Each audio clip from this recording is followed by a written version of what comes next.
Good morning. शुरू करते हैं हम लोग फिर इकोनॉमिक्स का सेकंड चैप्टर। सेकंड सेट है ये दरअसल। इसमें हम लोग देखेंगे विश्व एवं भारत की अर्थव्यवस्था, उद्योग क्षेत्र, तृतीयक क्षेत्र, राजकोषीय नीति एवं राजस्व, आयोजना, मुद्रा एवं बैंकिंग। बेहतर है कि पहले इन चैप्टर्स को पढ़ लें, इसके बाद बताएं कि आपका स्कोर क्या हुआ है। चलिए मैं शुरू करता हूँ। उद्योग क्षेत्र से पहले प्रश्नों को लेते हैं। रेणुकूट स्थित एल्यूमिनियम की फैक्ट्री हिंडाल्को का वहां स्थित होने का मूल कारण है बिजली की प्रचुर आपूर्ति। ठीक है ना। थोड़ा सा ज्योग्राफी को भी ध्यान में रखिए, बेहतर है। दोनों अलग अलग नहीं है, ज्योग्राफी और इकोनॉमिक्स अलग अलग नहीं है। निम्नलिखित राज्यों में से किस एक में पेट्रो रसायन उद्योग के लिए आदर्श दशाएं पाई जाती है? ये पाई जाती है गुजरात में। प्रबंध में श्रमिकों की भागीदारी का अर्थ है, तो ये है नीति निर्णय लेने में भागीदारी। निम्नलिखित औद्योगिक कस्बों में से कौन छोटा नागपुर पठार पर स्थित है? देखिए रांची जो है वो छोटा नागपुर पठार पर स्थित है। भारत का प्राचीनतम विशाल उद्योग है। अब भारत का प्राचीनतम विशाल उद्योग कौन सा है? तो यह है सूती कपड़ा। भाई एकदम बहुत पहले से एकदम एंशियंट टाइम से चला आ रहा है ये। भारत में प्रथम उद्योग जिसका विकास हुआ वह है, तो ये कुटीर उद्योग का सबसे पहले विकास हुआ। अगर आप देखें थोड़ा सा भी तो ये तो बहुत कॉमन सेंस का प्रश्न है कि सबसे पहले कौन सा उद्योग होगा? कुटीर ही होगा। निम्नलिखित में कौन तातीपाका में है? तातीपाका में है ओएनजीसी।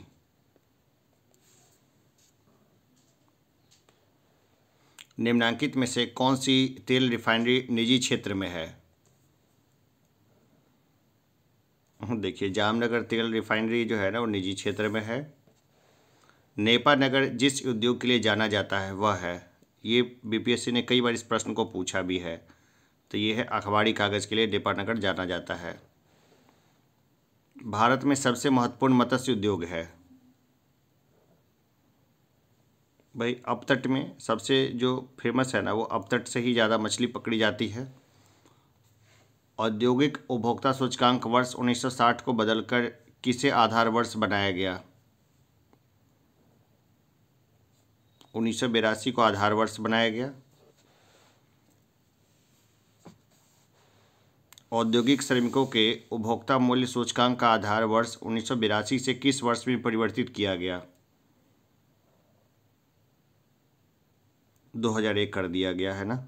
1982 से 2001 कर दिया गया था। अभी कुछ और बदलाव होंगे तो अपडेट कर दूंगा मैं।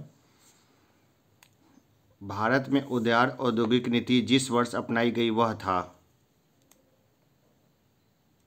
1991 में एलपीजी रिफॉर्म्स आए थे।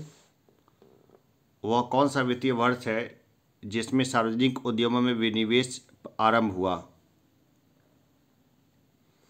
1991-92 में एलपीजी रिफॉर्म्स के साथ डिसइन्वेस्टमेंट शुरू हो गया। ऑयल एक उपक्रम है जो संलग्न है, तेल अनुसंधान से संलग्न है। हाल एचएएल उत्पादन से संबंधित है। हिंदुस्तान एरोनॉटिकल लिमिटेड इसका फुल फॉर्म होगा। ये वायुयानों के निर्माण से ये संबंधित है। ये नवरत्न का विचार संबंधित है। सार्वजनिक क्षेत्र के चयनित उद्यम से ये संबंधित है। अखिल भारतीय खादी और ग्रामोद्योग बोर्ड की स्थापना की गई थी। ये प्रथम पंचवर्षीय योजना में ये स्थापना की गई थी। मीरा सेठ समिति का संबंध किससे था? ये था हथकरघा के विकास से। ठीक है ना, ये संबंध था हथकरघा के विकास से। सत्यम समिति संबंधित है, ये संबंधित है वस्त्र नीति से। भारत के राज्यों में राज्य वित्त निगमों ने मुख्य रूप से जिनके विकास के लिए सहायता दी है वे हैं मध्यम एवं छोटे पैमानों के उद्योग। निम्न में से कौन एक भारत की सरकारी क्षेत्र में सबसे बड़ी व्यापारिक संस्था है? ये खनिज एवं धातु व्यापार निगम है। ये VIFR संबंधित है।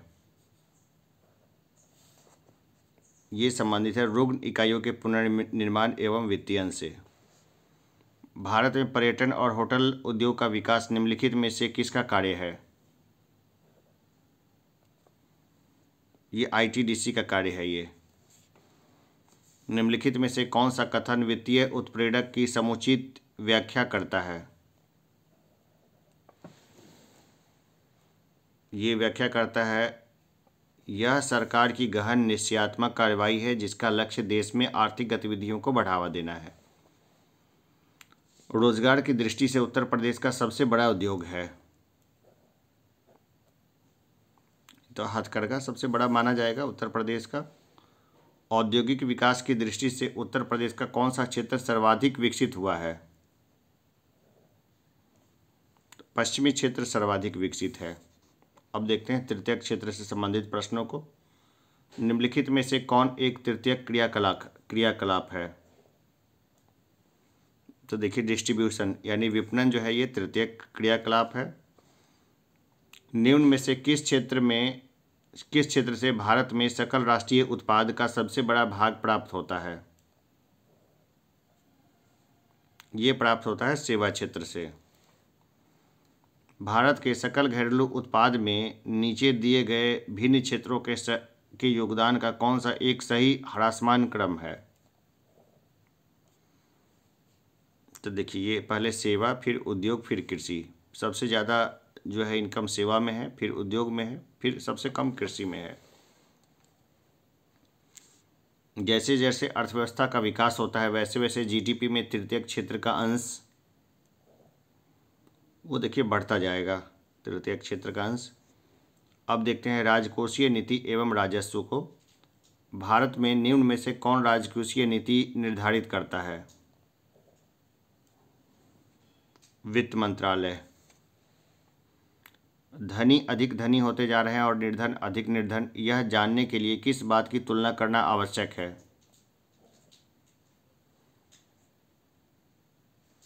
तो ये है विविध अवधियों में विविध वर्गों के आय आदाताओं की आय के वितरण की। व्यक्तियों को कर राहत के दृष्टिकोण से निम्न में से कौन अन्य से भिन्न है?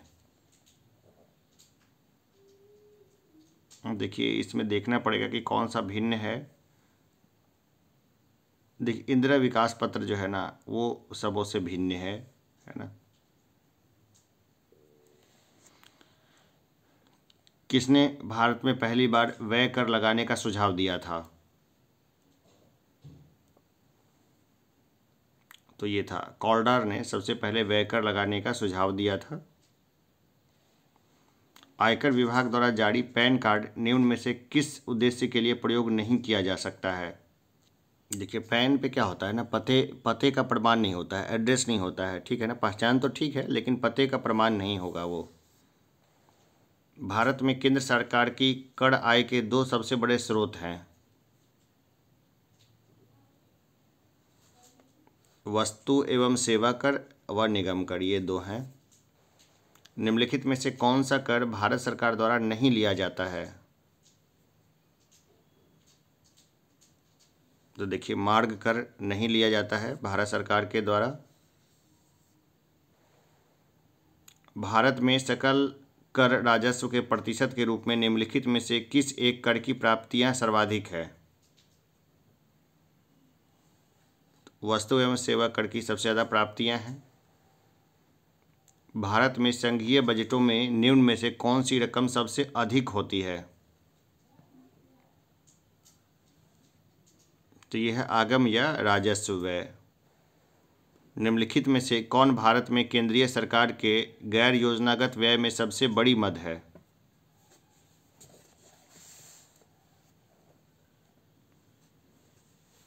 यह है ब्याज का भुगतान। केंद्रीय बजट में राजस्व व्यय की सबसे बड़ी मद होती है, ये होती है ब्याज की अदायगी। केंद्र सरकार के बजट के चालू खाते में व्यय का सबसे बड़ा मद है।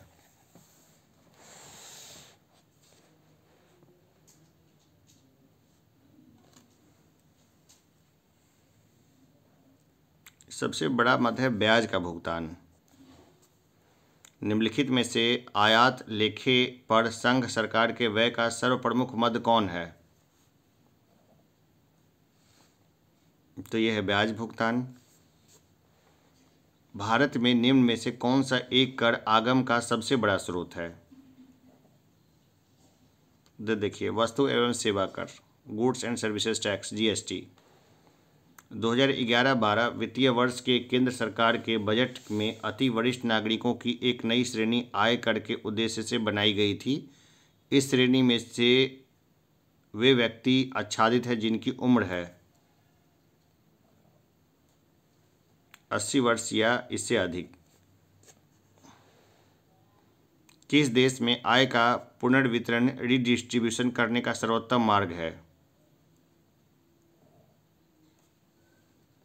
प्रगामी व्यय से संयुक्त प्रगामी कराधान। सामान्य रूप से भारत में प्रति 5 वर्ष बाद वित्त आयोग की नियुक्ति की जाती है। ये की जाती है केंद्रीय अनुदान और संघ के राजस्व में राज्यों का अंश निर्धारण करने के लिए। भाई, राज्य को और केंद्र में जो पैसे का बंटवारा होता है ना, इसलिए वित्त आयोग बनाया जाता है। केंद्र व राज्यों के मध्य वित्त का बंटवारा किया जाता है, तो ये किया जाता है वित्त आयोग की सिफारिश पर। अभी 15वां वित्त आयोग है, एन के सिंह के अध्यक्षता में चल रहा है वो। भारत में वित्त आयोग का प्रमुख कार्य है, देखिए सेम क्वेश्चन रिपीट किया जा रहा है, केंद्र तथा राज्यों के बीच राजस्व का वितरण करना। 27 नवंबर 2017 को 15वें वित्त आयोग का अध्यक्ष किसको नियुक्त किया गया?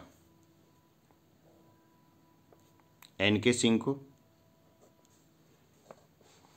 13वें वित्त आयोग की सिफारिशों की समयावधि थी 2010 से 15 तक। देखिए, वित्त आयोग जो है ना, डिपेंड करता है राष्ट्रपति के ऊपर में।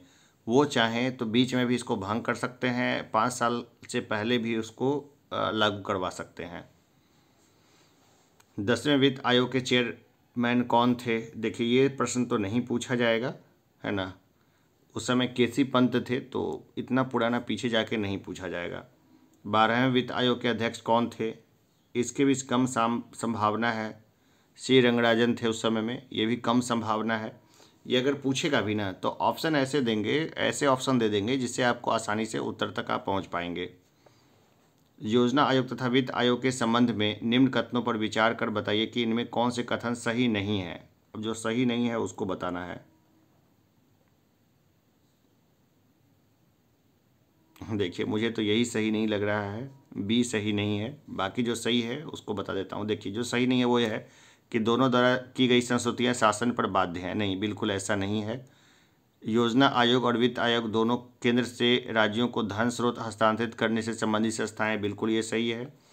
योजना आयोग एक अस्थायी संस्था है, जबकि वित्त आयोग का गठन प्रत्येक 5 वर्ष में किया जाता है, बिल्कुल ये भी सही है।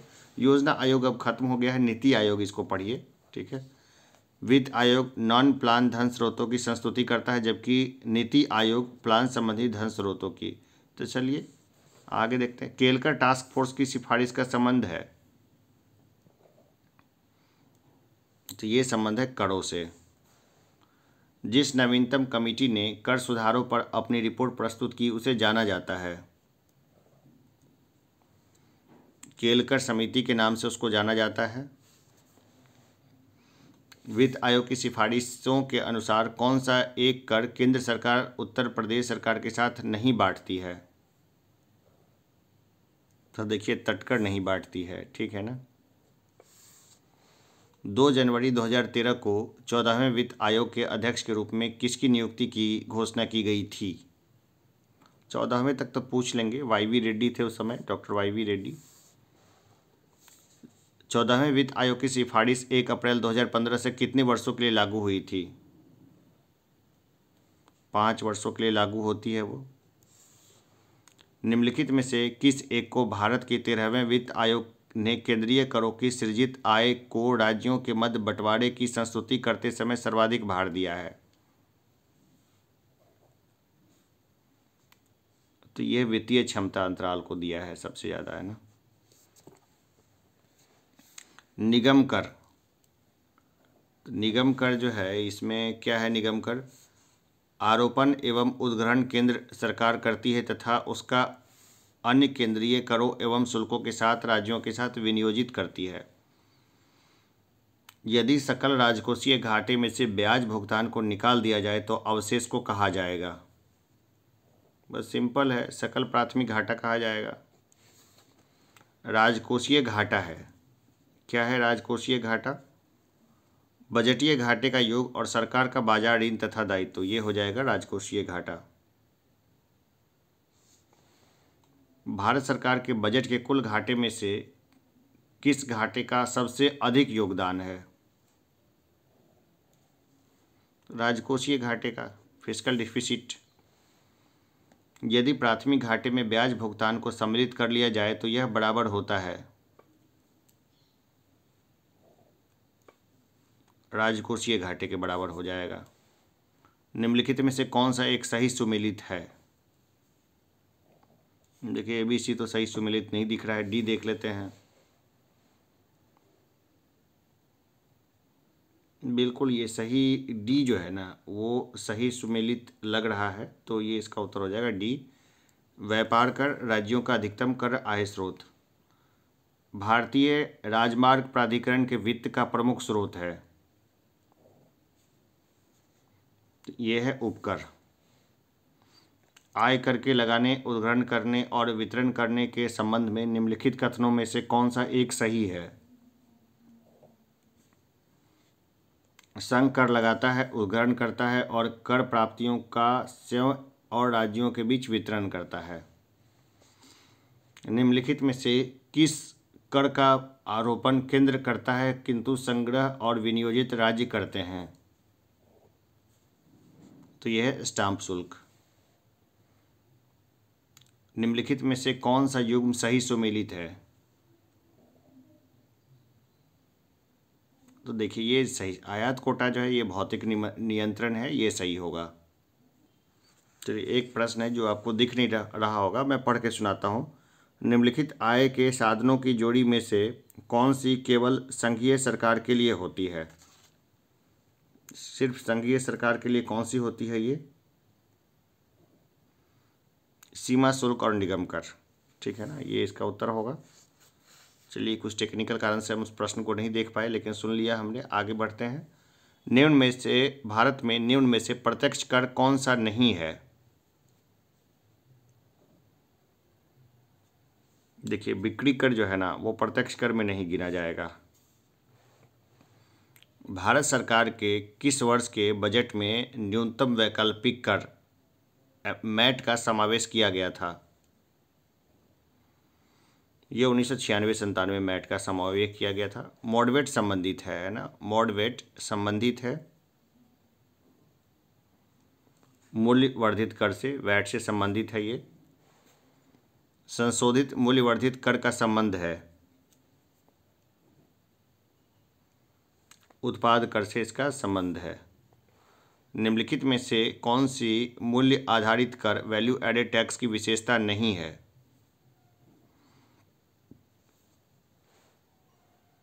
वह मूलभूत रूप से केंद्र सरकार का विषय है और राज्य सरकारों का दायित्व इसे सफलता के साथ लागू करने तक सीमित है।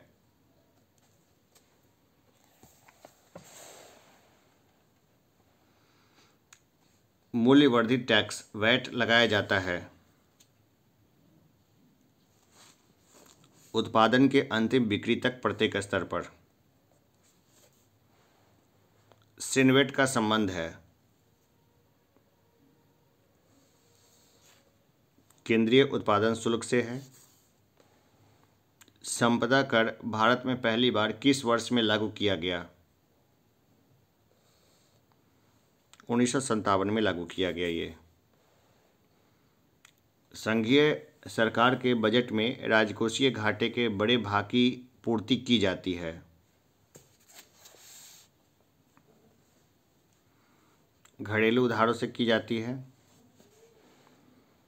भारत में सबसे पहले किस राज्य में मूल्य वर्धित कर लागू हुआ था? हरियाणा में सबसे पहले लागू हुआ ये। किस राज्य या केंद्र शासित क्षेत्र में बिक्री कर लागू नहीं है? अंडमान निकोबार और लक्षद्वीप में नहीं है। घाटे की वित्तीय व्यवस्था में व्यय और राजस्व का अंतर अतिरिक्त कागजी मुद्रा छापकर पाटते हैं। इस युक्ति का उद्देश्य आर्थिक विकास है, परंतु यदि यह विफल हुई तो इससे स्थिति उत्पन्न होती है।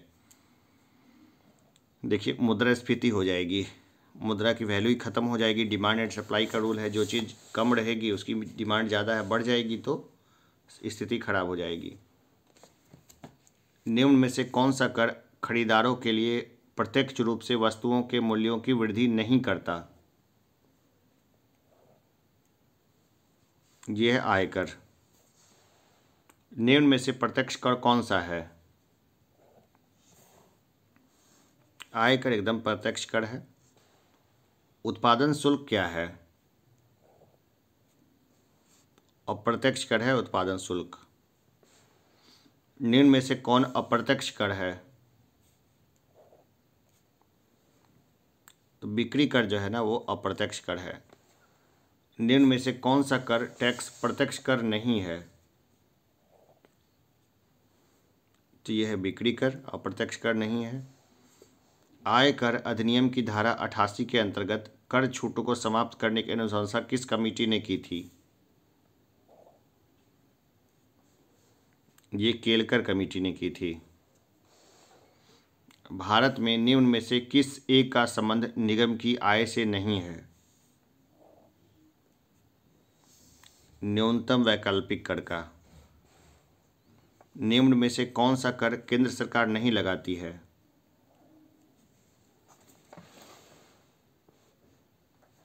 देखिए, मनोरंजन कर जो है ना, वो केंद्र सरकार का कर नहीं है, ये राज्य सरकारें इसको लगाती है।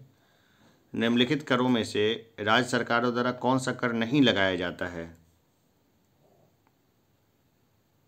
देखिए, निगम कर केंद्र लगाती है, राज्य सरकार इसको नहीं लगाती है। संघीय बजट में राजकोषीय घाटे का अर्थ है?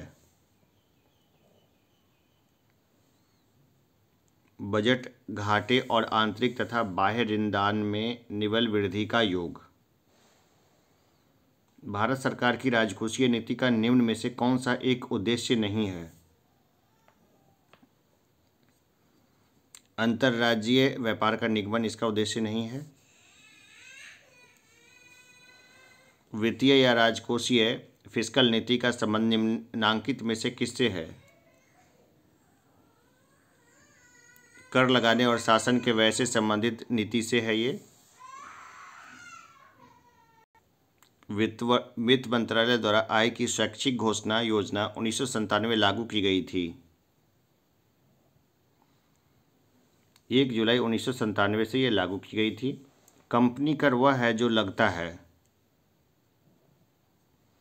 कंपनी की आय पर, कंपनी की आय पर लगता है कंपनी कर।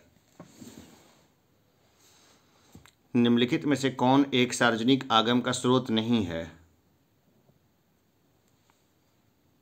अर्थ सहायकी परिदान, ये नहीं है, ये सार्वजनिक आगम का स्रोत नहीं है। देखिए, अगर आपको हिंदी वाला थोड़ा ज़्यादा कष्टकर लगे तो अगर एग्जामिनेशन में सुविधा, एग्जामिनेशन में हिंदी इंग्लिश दोनों में होता है, तो इंग्लिश वाले पर रेफ़र कर लीजिएगा, आपके लिए थोड़ा आसान हो जाएगा। निष्पादक बजट की अवधारणा ली गई है,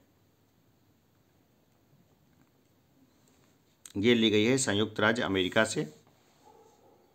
निम्नलिखित प्रस्तावों में से किसका संदर्भित संबंध संघीय बजट से है? कटौती प्रस्ताव का। राजकोषीय उत्तरदायित्व एवं बजट प्रबंधन अधिनियम भारतवर्ष में कब पारित किया गया था? ये 2003 में पारित किया गया था। निम्नलिखित में से किस एक कर समूह को जो केंद्र सरकार द्वारा एकत्रित किए जाते हैं राज्यों के साथ बांटा जाता है? ये है उत्पाद कर, आय पर उपकर और तटकर।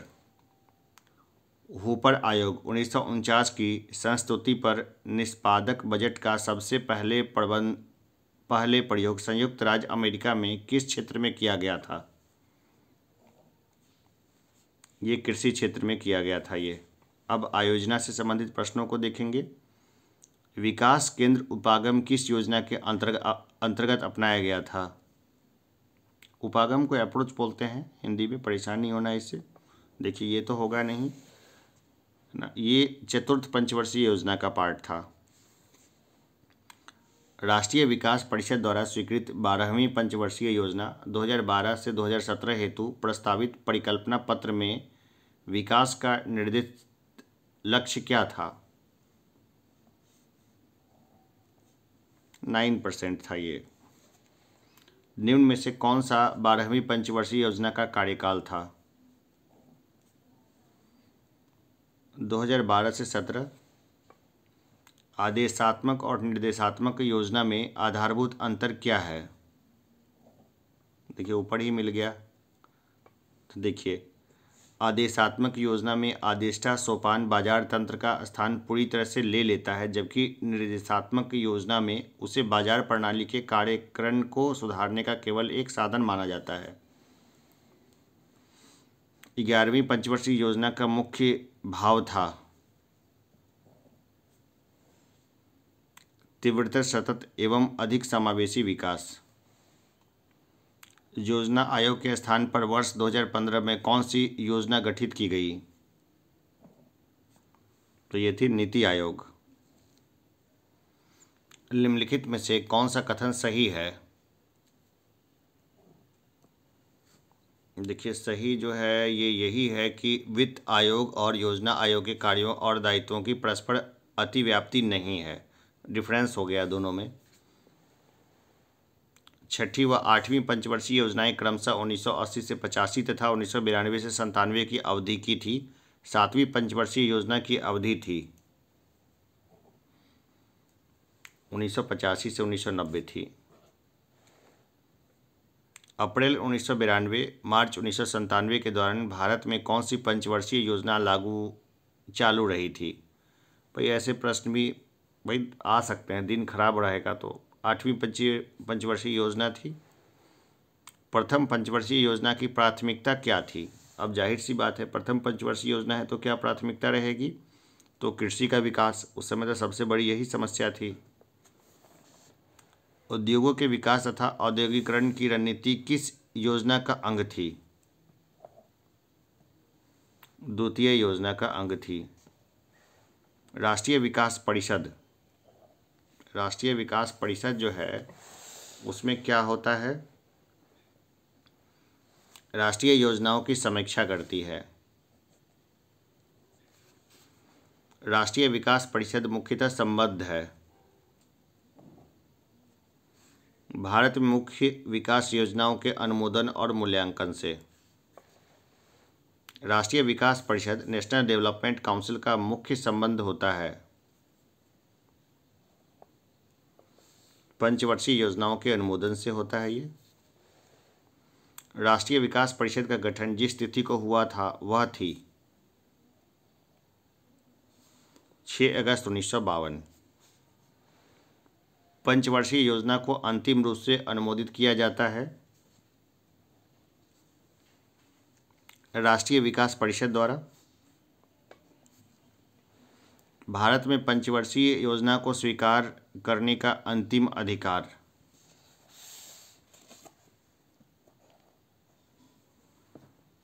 राष्ट्रीय विकास परिषद को है। भारत का योजना आयोग है, एक सलाहकारी संस्था है ये। भारत में योजना आयोग का सृजन किया गया है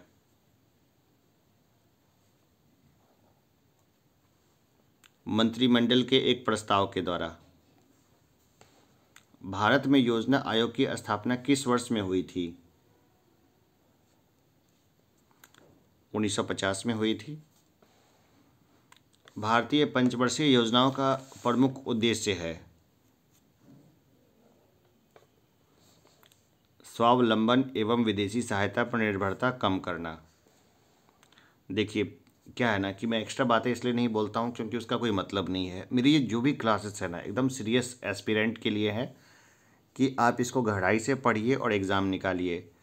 बहुत सारी क्लासेस है यूट्यूब पे जिसमें कि चुटकुले हंसी ठट्ठे वगैरह किए जाते हैं, तो ठीक है, मतलब वो भी बुरा नहीं है, माइंड फ्रेश करने के लिए वो भी देखना है। लेकिन अगर आप एग्ज़ाम क्रैक करना चाहते हैं ना, तो अभी तक मैंने जितने क्लासेस कराए हैं आप सबको देख लीजिए, प्री नहीं रुकेगा। भारत में अनवरत योजना किस वर्ष में कार्यशील थी? 1978 से 79 में ये कार्यशील थी। निर्धारित अवधि से एक वर्ष पूर्व समाप्त होने वाली पंचवर्षीय योजना है, तो यह पंचम पंचवर्षीय योजना। पिछड़े देशों के लिए रोलिंग प्लान का सुझाव किसके द्वारा दिया गया था? गुरनाह मिर्डल के द्वारा, जी मिर्डल के द्वारा दिया गया था। गुरनाह मिर्डल ने दिया था रोलिंग प्लान का सुझाव। राष्ट्रीय नियोजन में रोलिंग प्लान की अवधारणा लागू की गई थी। ये जनता सरकार सबसे पहले लेकर के आई थी इसको, है ना। ये उत्तर में हम लोग देख लेते हैं। हाँ, जनता सरकार के द्वारा हो गया ये। किस पंचवर्षीय योजना के दौरान आपातकाल लगाया गया, नए चुनाव हुए और जनता पार्टी चुनी गई? 5वीं पंचवर्षीय योजना में ये हुआ। 20 सूत्रीय आर्थिक कार्यक्रम सर्वप्रथम किस वर्ष प्रारंभ किया गया था? 1975 में प्रारंभ किया गया था। योजना में कोर सेक्टर का तात्पर्य है चयनित आधारभूत उद्योग। भारत में 90 के दशक में औद्योगिक क्षेत्र में आयोजना प्रक्रिया ने पूर्व काल की आयोजना प्रक्रिया की तुलना में अपेक्षाकृत कम महत्वपूर्ण स्थान ग्रहण किया। इस विषय में निम्नलिखित में से कौन सा एक सत्य नहीं है?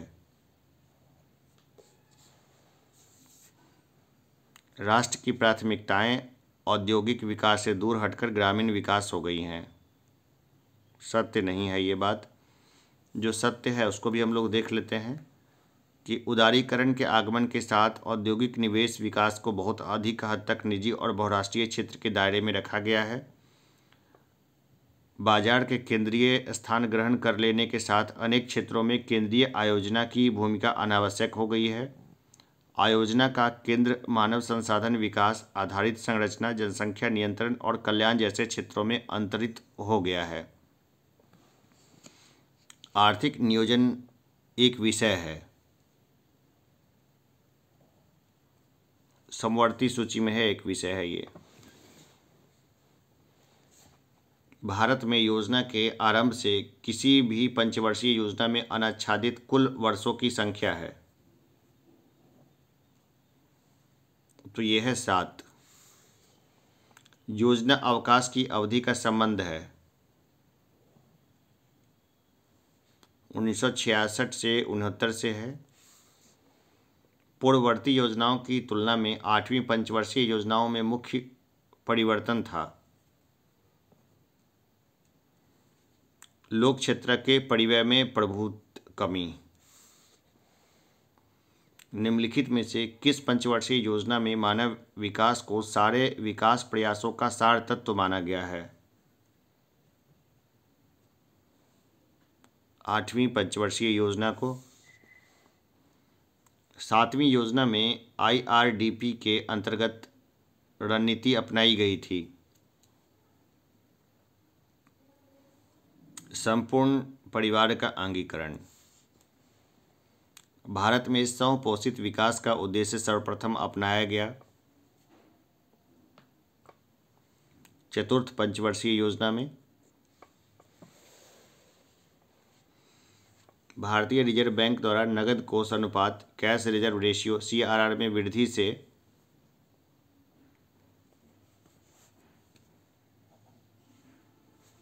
अर्थव्यवस्था में मौद्रिक तरलता में कमी आती है।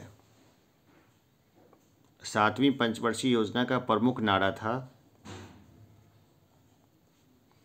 भोजन, काम और उत्पादकता।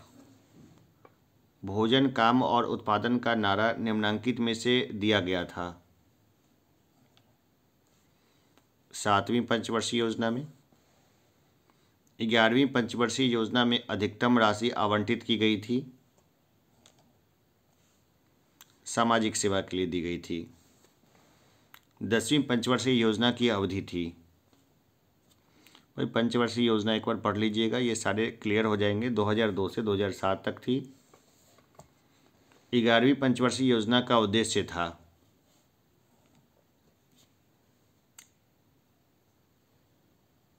समाविष्ट आर्थिक विकास। जाहिर सी बात है, कोई एक तो हो नहीं सकता, ये सब था। ये शिक्षा क्षेत्र के लिए 11वीं पंचवर्षीय योजना की विषय वस्तु क्या थी? अनिवार्य प्रारंभिक शिक्षा। भारत में योजना का प्रारंभ वास्तव में द्वितीय पंचवर्षीय योजना में हुआ। भारतीय योजना के वास्तुकार कौन थे? ये थे पीसी महालनोबिस। मुद्रा एवं बैंकिंग को लेते हैं। कंपनी अंश शेयर पर मर्यादित एलटीडी होने का अर्थ है धारकों का उत्तरदायित्व सीमित होना। निम्नलिखित में से कौन सी समिति देयता साझेदारी फर्म की विशेषता नहीं है? अब तो सभी ऑप्शंस को देखना पड़ेगा। नहीं है तो इसमें नहीं है, तो देखिए ये तो सबसे ऊपर ही मिल गया। साझेदार 20 से कम होने चाहिए, ये तो नहीं है मामला, है ना, तो यही उत्तर हो जाएगा। लेकिन जो चीज़ है वो भी देख लेते हैं। साझेदारी और प्रबंधन अलग अलग होने आवश्यक नहीं है। आंतरिक प्रशासन साझेदारी के बीच आपसी सहमति से विनिश्चय किया जा सकता है। यह शाश्वत उत्तराधिकार से परिपूर्ण निगमित निकाय है। तो चलिए लगातार पढ़ते रहिए, और अगर आपको कुछ हिंदी के शब्द समझ में नहीं आते हैं तो एक बार इकोनॉमिक्स के चैप्टर्स को देख लीजिए। थोड़ा सा इन शब्दों के साथ, वर्ड्स के साथ फैमिलियर हो जाइएगा तो सब समझ में आने लगेगा। और बहुत बेसिक्स डिफिनीशंस हैं, उन डिफिनीशंस को देख लीजिए, समझदारी आ जाएगी। चलिए फिर हम लोग और भी 3-4 सेट को लेंगे, 3 सेट और लेंगे इकोनॉमिक्स के।